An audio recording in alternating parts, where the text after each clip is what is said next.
Parkway of Least Resistance Charrette by, oh, I'm looking by your PowerPoint, but it's here. No, it's okay, I'm sure they'll flip it.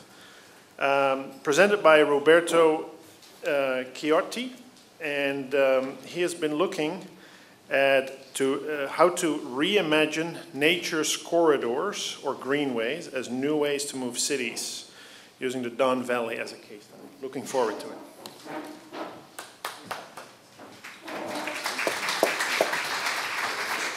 Not sure where it's not at. Sorry.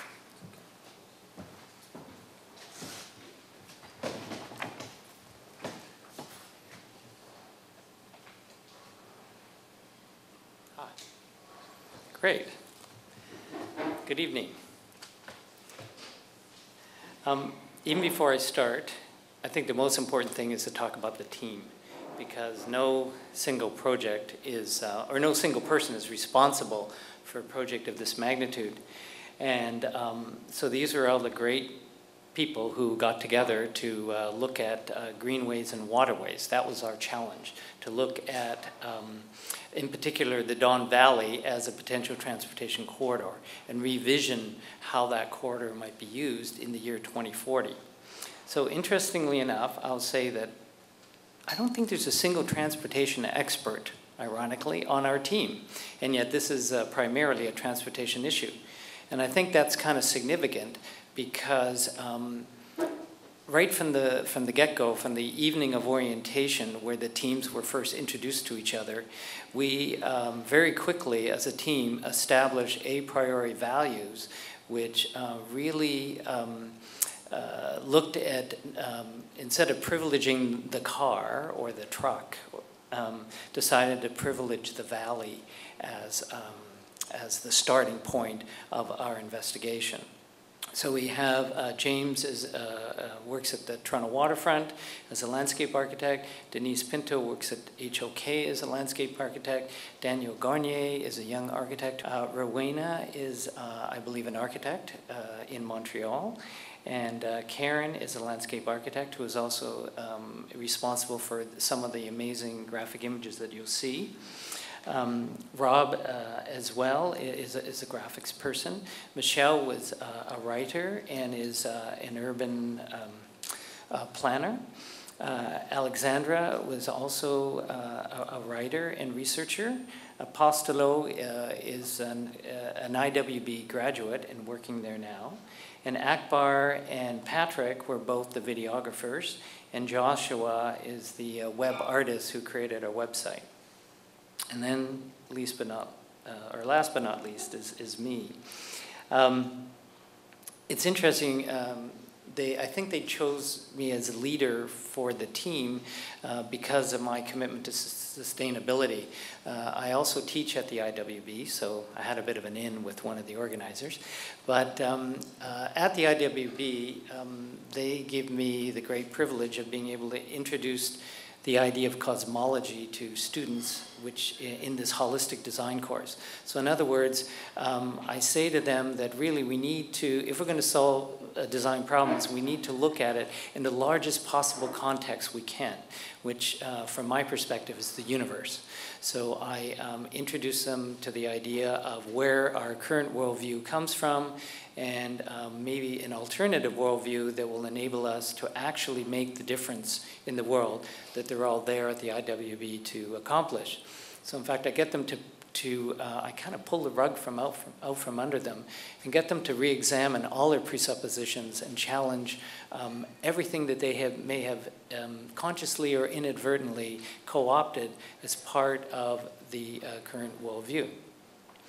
So, so obviously, there's, our team try to look at the big picture. And maybe it isn't coincidental that we're not transportation people, because they, based on the plethora of media coverage on transportation issues in Toronto, they seem to be rather narrowly focused in trying to solve those problems. It usually has to do with, how are we going to fund it? Or is it a subway versus an LRT? Well, if you look at it in a bigger context, maybe some really interesting ideas will emerge. So I guess the IWB, in asking me to be leader, understood all that about me, but what they didn't know is, in fact, the waterfront, the Don River, and in particular its Black Creek tributary, have played a very significant role in my formation as both a citizen of Toronto and an architect. The ravines of Toronto were my playground growing up as a child. I even went to summer camp in the ravine. My thesis was all about reuniting Toronto with its waterfront, and I integrated the notion of the ravine system in Toronto and the path typologies as a major way of achieving that goal. This was back in '78. And as a teenager, when teenage angst was a little too much to bear, I would escape to the ravine system and seek out what I would call now geotherapy. In other words, even at an early age, I acknowledged and recognized the value of nature for its healing capacity. So that brings us to where we are now, right? Which is our challenge. And I would say that my experience is not isolated. I think the whole way in which Toronto is developed has been very much influenced by its location on the waterfront of Lake Ontario, and also with the ravine systems. In fact, the whole watershed of Metro and beyond up to the Oak Ridges Moraine has had a profound influence on the way the city has evolved, and now the 905 area in particular, and that earlier picture tonight of the green belt has evolved. So this is the ubiquitous photograph of traffic on the DVP. The DVP was originally designed to accommodate 60,000 cars, and now is stressed to deal with over 100,000 cars, 120,000 people and 100,000 cars. So even if you cheat the math, that's kind of like 80% of the vehicles that travel a DVP are single occupancy. And clearly in the year 2040, when the GTA's population will have more than doubled, it's going to be impossible to sustain that type of overuse. So back in the 60s, this is actually a shot from 1959 with the Don Valley Parkway under construction. They actually literally leveled hills and filled in valleys in order to achieve this. It was a great engineering feat. It took an incredible amount of psychic energy and resources in order to achieve it. And it was conceived at a time when the car was meant to be, in its ability to get into the city and out of the city, was meant to be the generator for prosperity in the GTA. And so, whether it was the Gardner Expressway, the DVP, the 427, that whole network of roadways was really driven by the car and privileging the car, so over the valley. So our challenge really was to, or at least, what was fundamental to our approach was to turn things on its head and privilege the valley versus privileging the cars. Because as a team, we understood the valley as an incredible natural asset that would be even more important and valuable when the population of the GTA doubles in the next 20 or 30 years.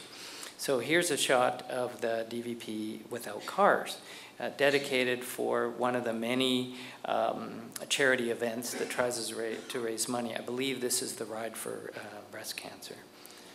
So imagine for a moment the DVP without cars. So as one of our precedents, we looked at the whole process of Toronto's waterfront revitalization. And it's clear with the help of architects and landscape architects and urban planners, they're really looking at not only revitalizing the urban environment but also trying to restore and naturalize the natural environment through their design solutions. So we really took that as a cue to look at how we would begin to develop the valley. So, misspelled, the challenge. The Parkway of least resistance, then, we challenged the current views and uses of the Don River Valley by reconciling conflicts between the DVP highway and the encompassing natural systems. Eliminating the DVP as we know it is the instigation for 4 dramatic proposals. So right from the beginning, we all said, yes, I know what we got to do. We got to get rid of the cars and the trucks, right? And I think we understood that to re-privilege the natural meant implementing a bold strategy to eliminate cars and trucks from the DVP. So there's already been a lot of response to this. Metro did a little piece on us, both in their paper and on their website, and there were some pretty interesting responses to the ideas. But in order to do that, in order to be able to get rid of the cars and the trucks on the DVP, we had to obviously find a new place to put those cars and trucks, assuming that with increased fuel costs and just the sheer volume, that we would have to actually reduce the number of cars in 2040 than what there are anticipated now. So it meant configuring new corridors to move goods and people. We had to find a new way to move what's being currently moved up and down the DVP. And in so doing, it enabled us to demarcate new open recreational space in the Don Valley for Toronto's expanding population. So in fact, by getting rid of a lot of the on-ramps and off-ramps, we were able to actually free up an incredible amount of space for recreational use in the city. And also, by eliminating or reducing the number of cars, we're able to remediate the river, which in and of itself is in pretty rough shape. Although there have been attempts as part of the Bring Back the Dawn initiative to restore and mediate the flooding in the valley, etc. So that was one of the other things we addressed. And obviously, the other thing that was really important to us is right now that the experience of the DVP, as it was initially envisioned, was to have this kind of parkway. The reason why it's called a parkway is the image was driving down this beautiful park, right, in order to get to Toronto, and you would have this experience of nature. But of course, even in a car, your experience is mediated by the vehicle, and the speed in which you travel. So we were trying to figure out how do we strengthen connections between the valley and the surrounding neighborhoods physically. So here are our big moves. So the first is to redirection of the flows. That's the one on the left.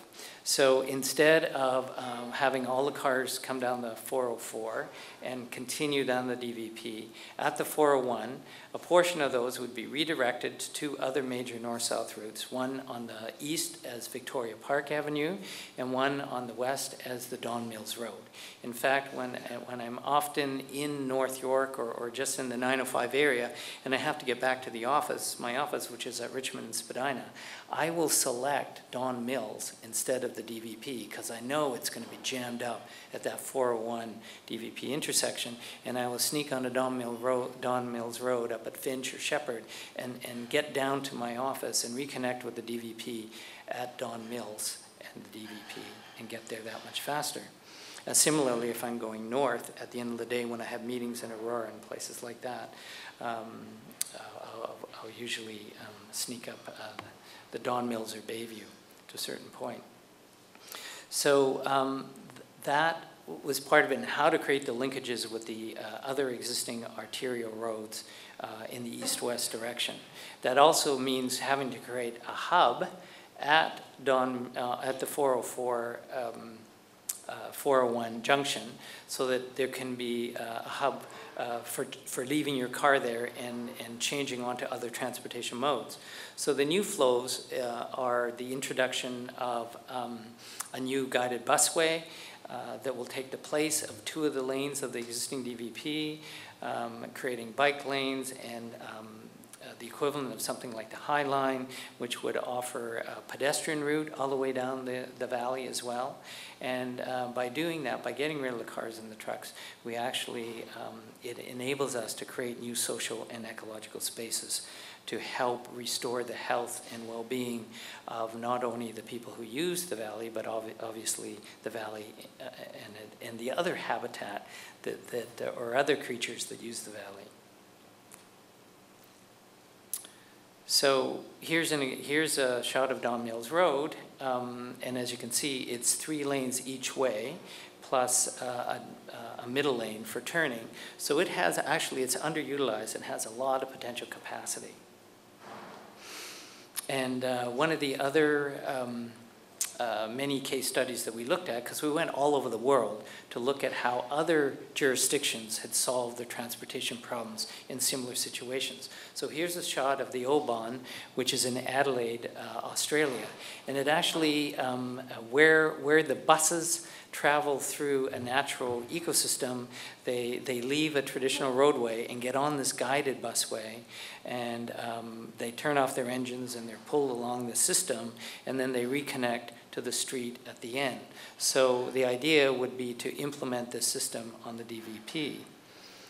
Another one we looked at was the High Line in New York, which was essentially an abandoned elevated roadway or train tracks that would take the goods into the warehouse district at the bottom of New York.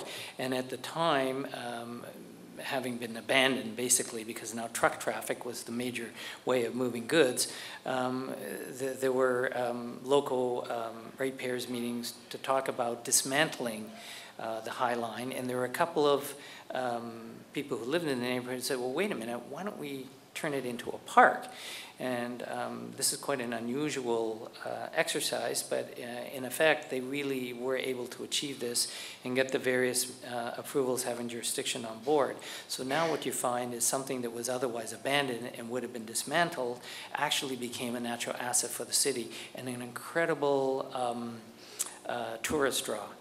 The last 2 times I've been in New York, I went to visit the High Line because I was so thrilled with its experience, and it really is quite a unique and wonderful way of moving those few kilometers within the city. So obviously in looking at transportation, we looked at vehicles, we looked at public transit, like the single occupancy vehicle or the car, and trucks for the transportation of food and goods. We looked at, so that's the image on the left. So that shows the traffic being redirected to Don Mills and coming down, and actually at one point we will have to direct 4 lanes of traffic onto the existing roadbed of the DVP just between the Don Mills exit and the Bayview exit, because the way the valley is configured at that point, we didn't want to create another major engineering intervention which would have a negative impact on the valley, but we brought those cars onto the valley and then got them off again at the Bayview exit, which was, again, the Parkway of least resistance. And by doing that, actually, it reduces the commute time by car quite substantially. In the case of the middle image, that would be the transit. So instead of having to come from that little box over to the Yonge Street subway and down and across Bloor or whatever, this would be an opportunity to come all the way down the valley, and there would be stops within the valley that would enable you to get off that Oban system, the guided busway, which in our instance we're calling the portage, which seemed to be a particularly Canadian way of understanding that the whole exercise of moving from water onto land.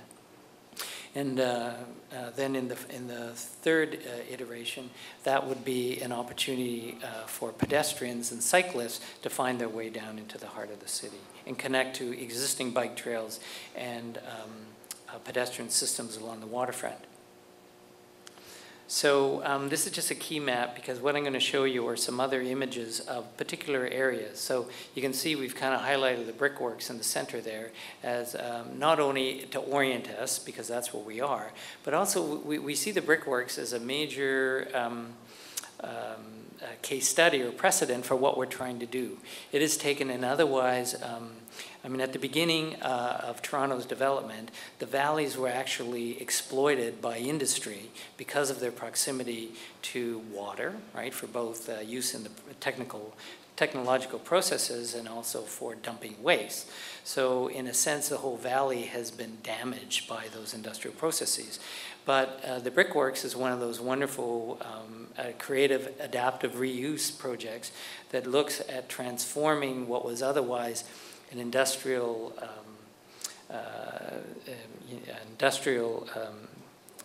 use in the valley that polluted the valley into something that is educating and remediating the valley through the ponds in the back and the wetlands and many of the way in which they redeveloped this property.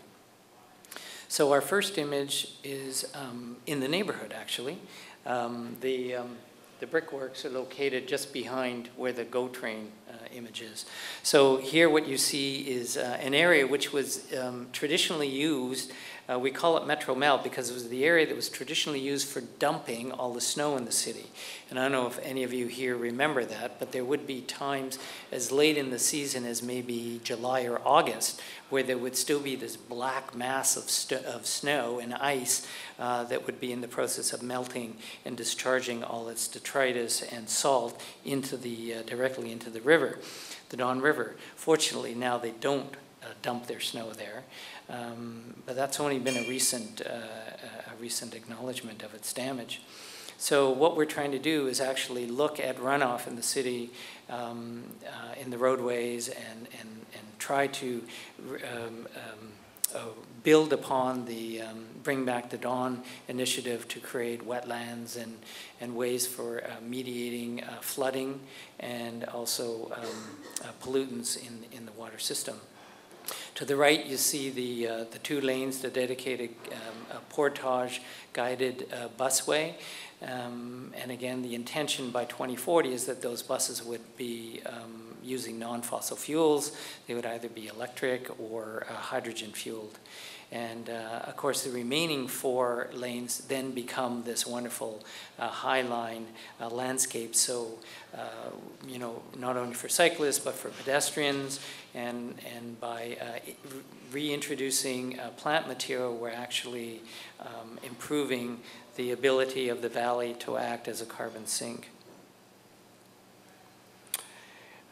We also see this by encouraging that connections from the surrounding neighborhoods to the valley, it's going to become in and of itself a social estuary. So we use the natural system of the estuary at the foot of the Don River. I don't know if many of you know this, but prior to the development of the portlands and the separation of the island from from its being an isthmus, the foot of the Don River was one of the largest wetlands in North America.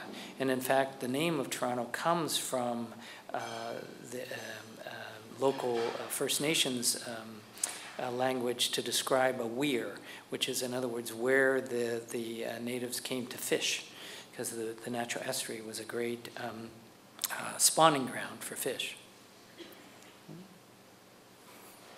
The other thing that we see, you know, maybe this has influenced a bit about my experience at Camp Kiloka as a child, the notion that in 2040, many people may not have the resources to go to places like Algonquin to seek out camping experience or canoeing or whatever.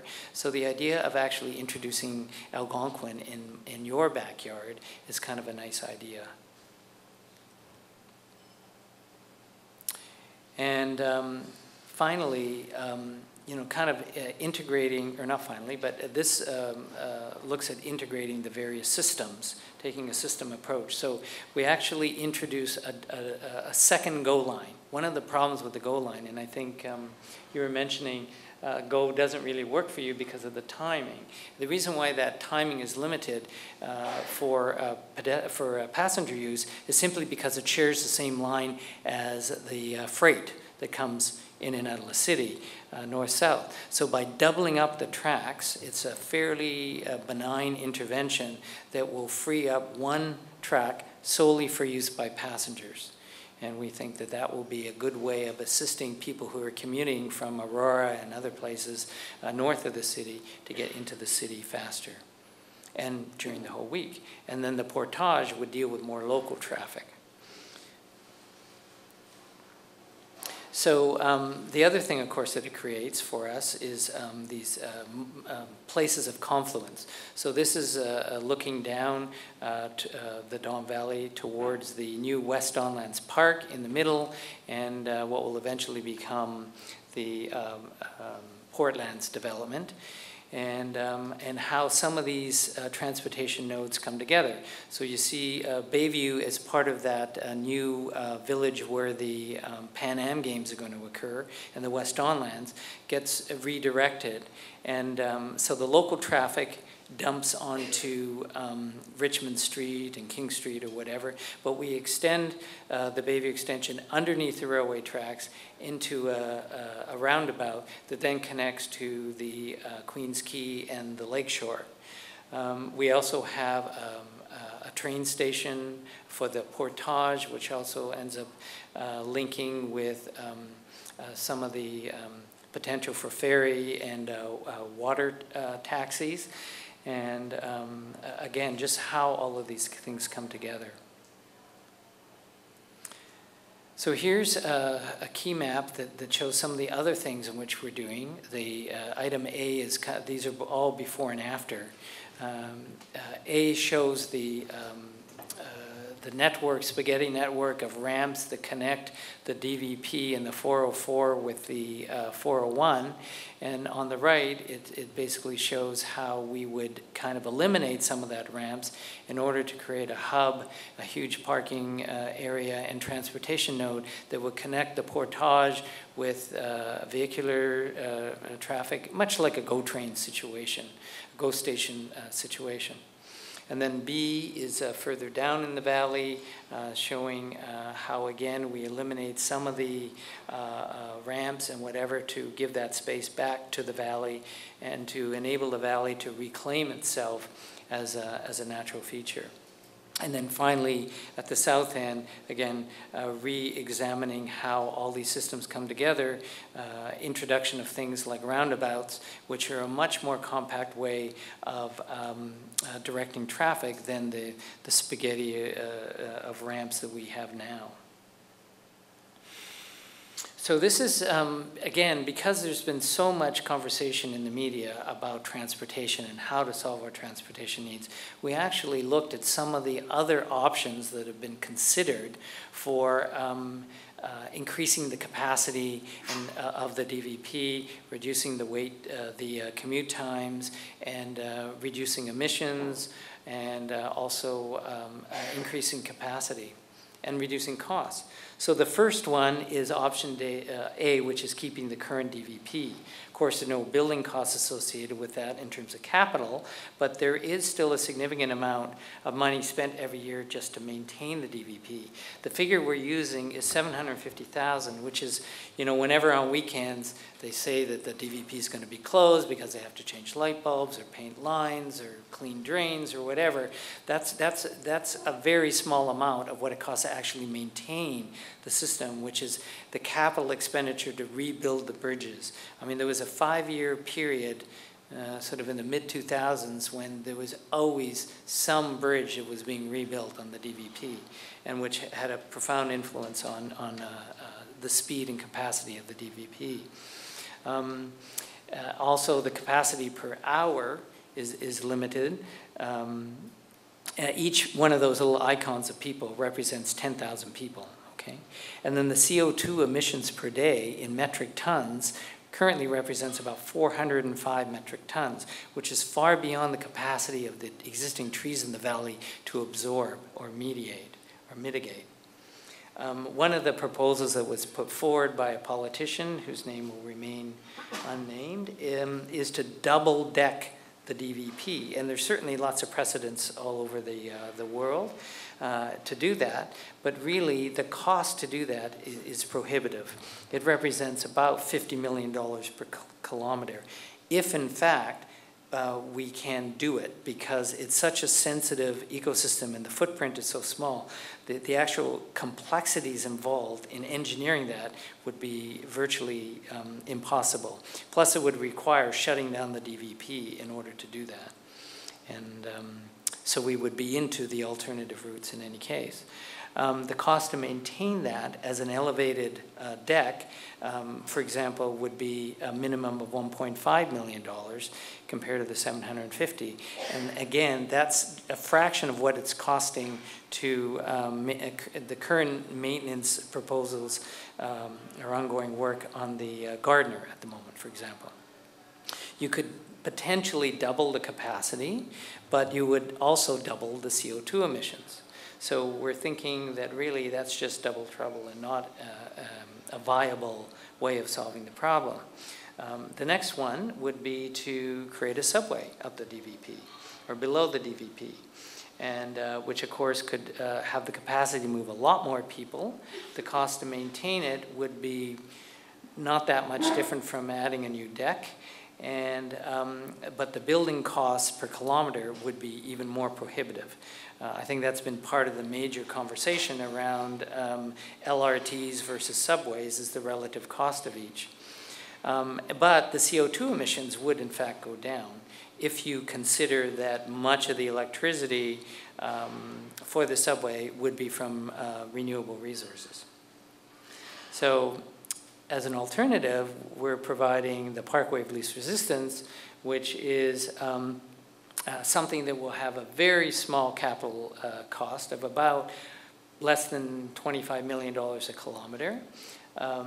The capital cost or the ongoing maintenance costs are significantly less, and the capacity is huge, much like the subway system, but the actual CO2 emissions gets reduced to a minimum of about 140 metric tons, 1,000 metric tons per year. So even though it's completely outside the box and radical, and I think one of the comments on the website at Metro was, well, you know, great idea, guys. We might as well be traveling down the DVP in unicorns. I would challenge that and say that, in fact, this is really, when you look at it, a viable option that could solve some of our major transportation problems in a way that costs less money, increases capacity, reduces commute time significantly, and looks beyond the transportation solution to look at a larger context and can create all sorts of other benefits for the cities, for the city of Toronto and its inhabitants. So I'm going to leave you with two things, if I can close this. A video that shows the charrette.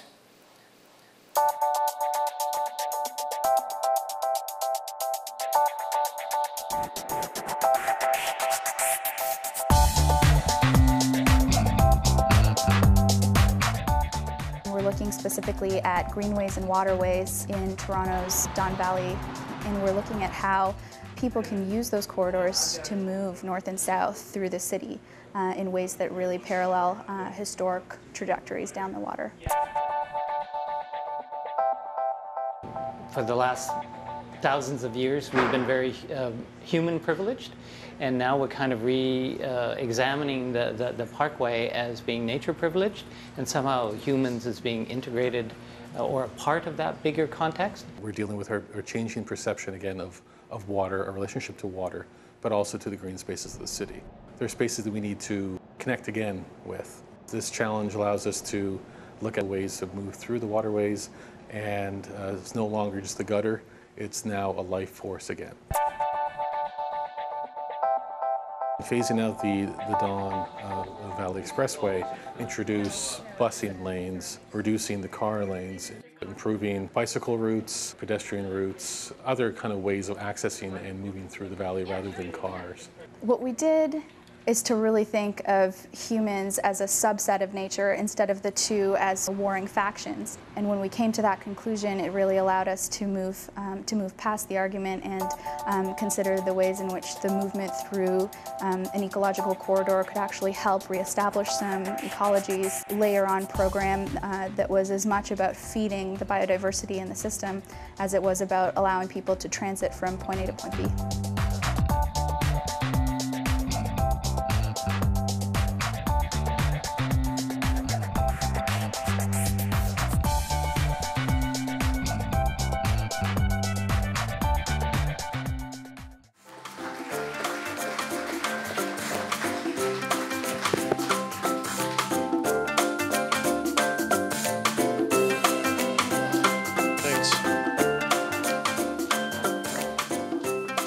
Thanks, Roberto. Well, beautiful solution for an eyesore as it is today. Look forward to take that bus. Although I would assume, and that's maybe my question for you later to respond to, it was designed for 60,000 people. We have 60,000 cars, 100,000 cars now. Looking at what's happening up north, it's only going to get more.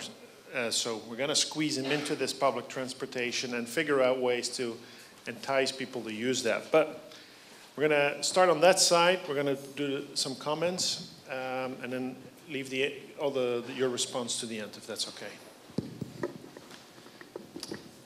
Love the passion for the Don. I worked as the coordinator for the task force to bring back the Don for about 8 years in the 1990s. So love the passion, love the proposals. You know, the big thing, though, is going to be, you know, you can't close the Parkway, right? Like everyone's going to say, you can't do that.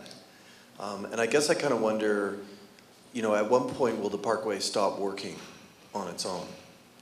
You know, at what point will there be so many cars that will need a different solution? And it's about really planning for that moment.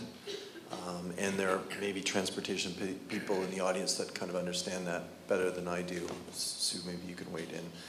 Eventually, the Parkway will stop working. So, what's the plan B at that point? And just one other thought: there are lots of other roads in the valley, not just the Parkway, where smaller versions of this could play out, even if the Parkway is the thing that gets left for later when it no longer works very well. Just a small point, your ideas are very timely. The city is actually doing a master plan of the Lower Don. They're revisiting the work that was done in 1991 by Michael Huff in the report Bringing Back the Don. And they'll be looking at trail improvements, access improvements, wildlife habitat creation, environmental remediation, but also transportation and linkages. So a lot of these ideas may well find themselves into that study. Evergreen will be doing public engagement in relation to this study, so you'll all hear about the various meetings associated with this master plan review.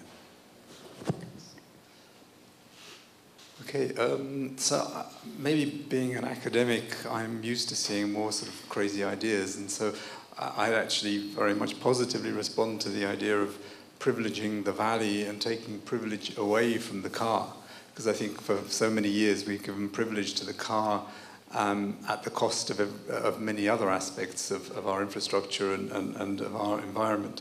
So I think I very much positively respond to that.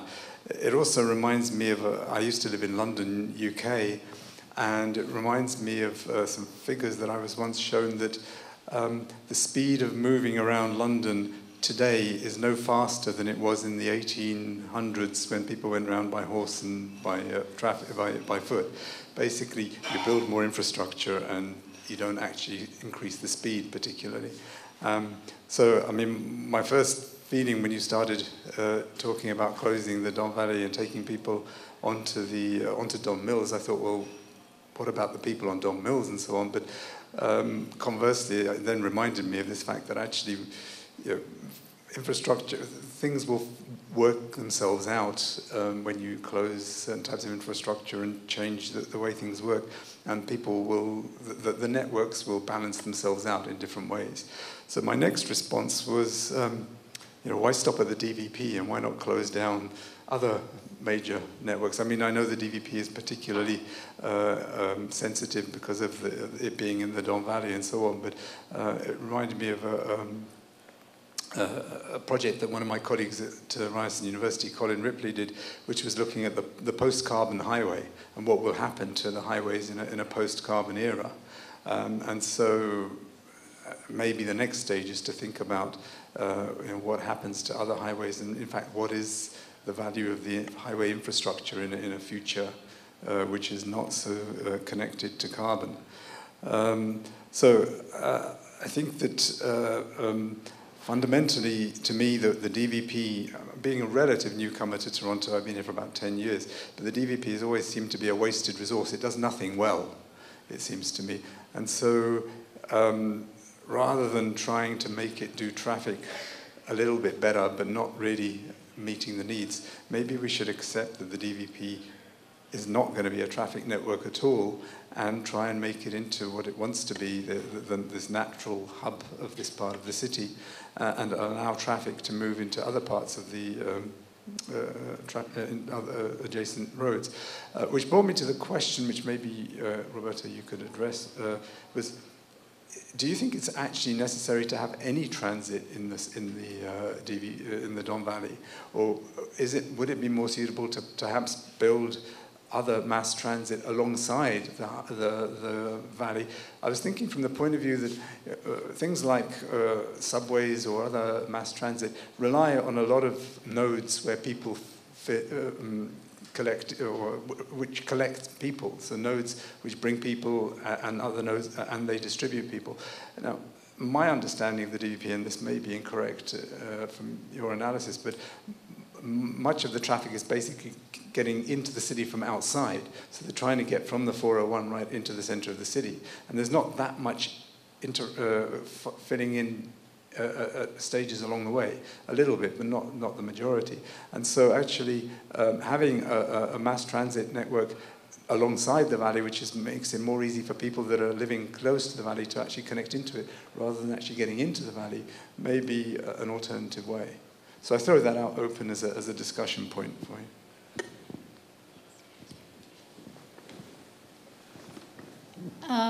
The thing that came to my mind when you were saying that there was no transportation planner on there was right. That's great, because you don't have the shackles of what barriers might exist. And as David mentioned, I mean, some of these things might not be possible to take over the whole Don, but there are some kind of solutions that I've seen recently that could be a kind of compromise. So in LA, for example, the Gold Line takes over a lane of the freeway, and in both directions, and it's done brilliantly. It goes past stops that are really nicely designed. It's above ground, and it really calls into question, why are we not using our unused freeways? And it's not like Toronto has a lot of unused freeways.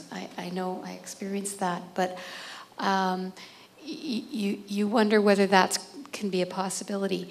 And with that, there's also the opportunity to, if you were just bringing people down into the city, to have a better grid around it, as you were mentioning, but a multimodal grid. So you have many different points where you have connection points, but they take you into that system.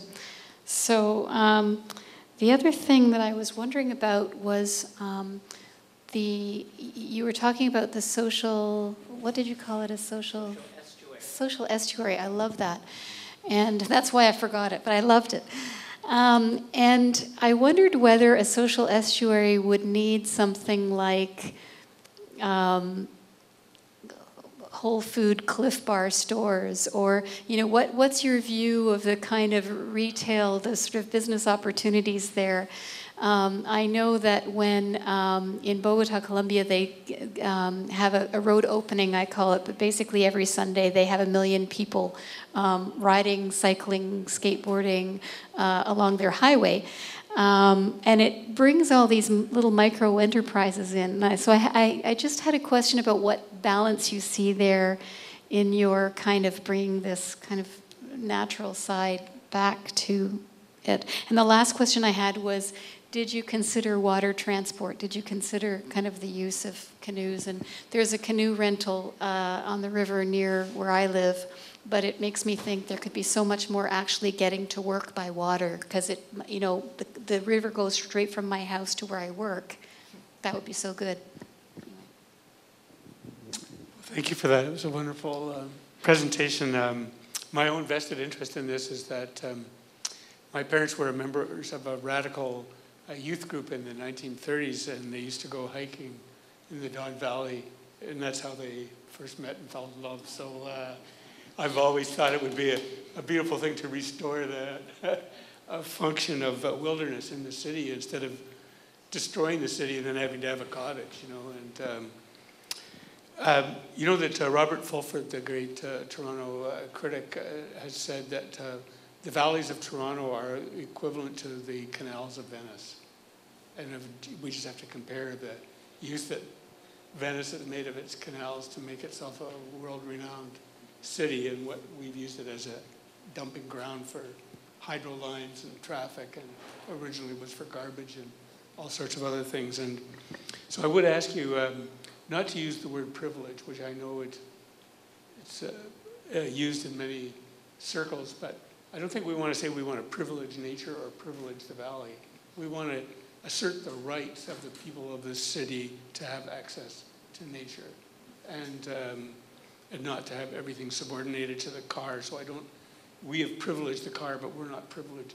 This is a matter of rights, I think. So I just ask you to do that slight shift.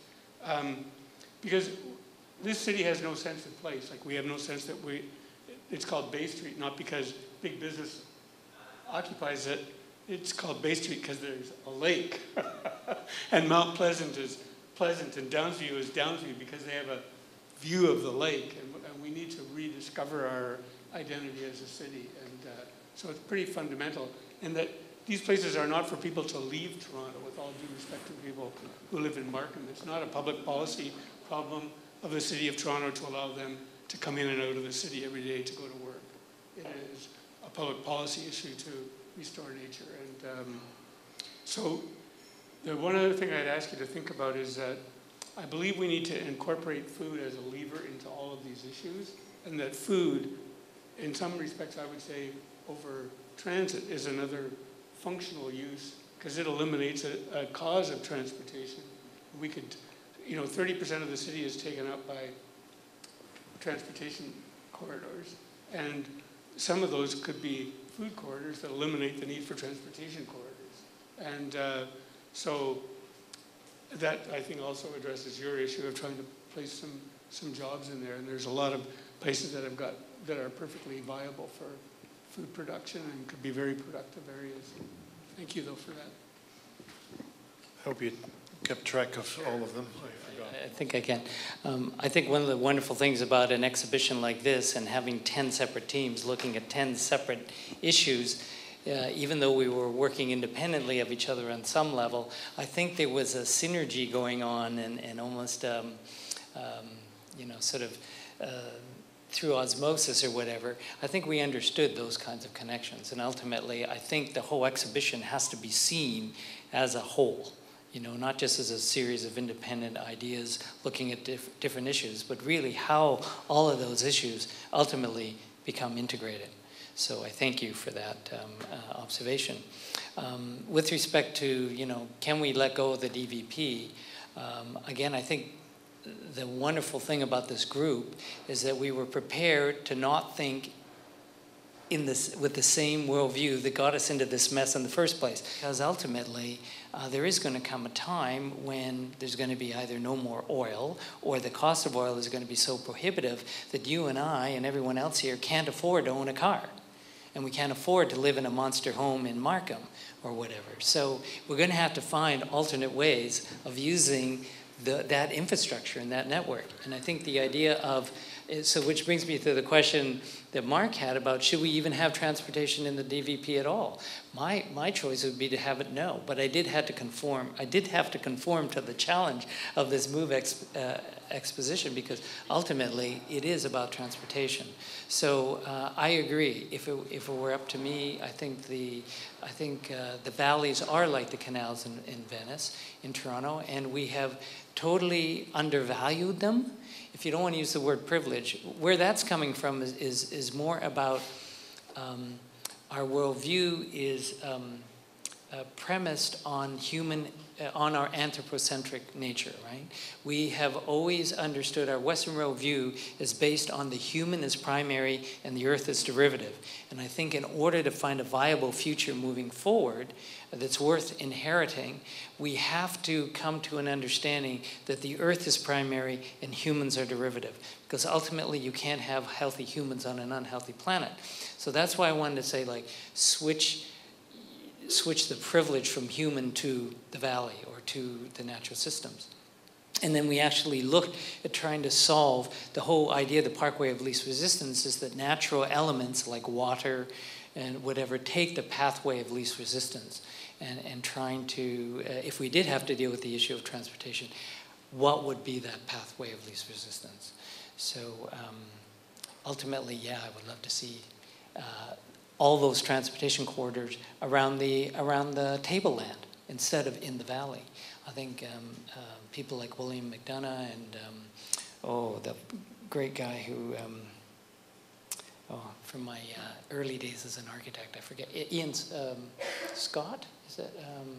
Who kind of brought to bear the folly of using valleys for sewers and for transportation systems, and that really it should be on the tableland. Right? But anyway, and then Sue, you talked about about food, right?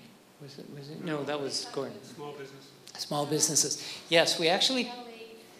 Yes. Oh, I did forget to say the reason why I think about that is that if it could be sorry. The reason I was saying that is because, even though in Toronto it might not work, if it's an example in Toronto and places like Phoenix, Detroit, places that really have space on their highways, they're not doing that well economically. You can have a dedicated lane on a rubber tire with internet inside the buses. So it could be like the next generation of transit, which is really comfy, cozy. And so that sort of thing, rather than have the whole thing taken over by sustainable transportation, it could be still some of the cars, and right. It's just a thought. Right. If you look at, I think it's Team 1 that looked at beyond the car, and their solution kind of incorporates some of those ideas, like where on the windows of the car you actually project, you find out where your buddies are, and you can divert your path, or you can watch the soccer game because the car is on its own guided way and whatever. But with respect to the businesses, I want to address that because we had a lot of conversation about that and the idea of making the connections to the valley. Like, for example, the Brickworks is a perfect example of a creative business, place to get food, a place to come and take cooking lessons, for the kids to do artwork, and there is some industries which actually there's a group that takes salvaged wood and transforms it into furniture. There is, I'm thinking of my own experience on the Labor Day weekend where we had visitors from out of town with children, and I live just adjacent to sort of Queen and Broadview area, and we walked down into the valley from Queen Street, and then we made our way across the pedestrian bridge near Gerrard and went up into the Riverdale Farm and then stopped for an ice cream cone on the other side of the park. So there are these businesses, and one place that Dennis and I like to go to is the Rooster Cafe on Broadview, which gives a fantastic view, by the way, of the downtown and the valley. And many of our meetings, kind of visioning and imagining what we were going to do to solve this problem, were done in that location. So.